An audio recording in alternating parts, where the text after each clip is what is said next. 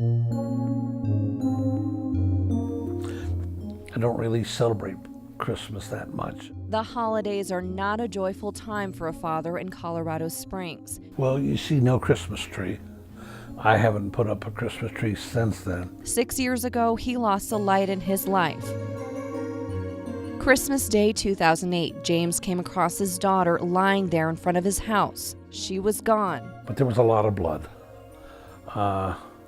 I came in and I grabbed the phone and I called the police.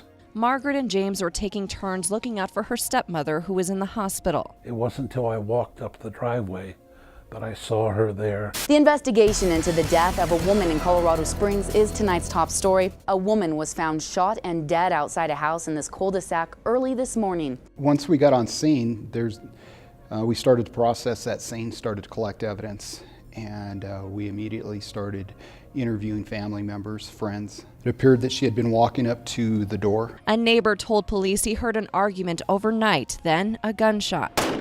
But no one saw the killer. I do believe that there's a strong chance that she knew who the perpetrator was. The investigation led detectives to find out Margaret Sweet had an alias. Most of her friends knew her as someone else. She had a life she was living on the internet. Margaret Sweet, aka Shelby Jamison, was hiding her identity from an old boyfriend who followed her out to Colorado Springs. We actually went to several people in her past, people that she dated, talked to them, and we're quite certain that they didn't have a role in this. At the age of 38, Margaret, or Shelby, was still trying to figure out her life. But one thing was for certain, she was a strong, independent woman. She didn't want to be taken care of.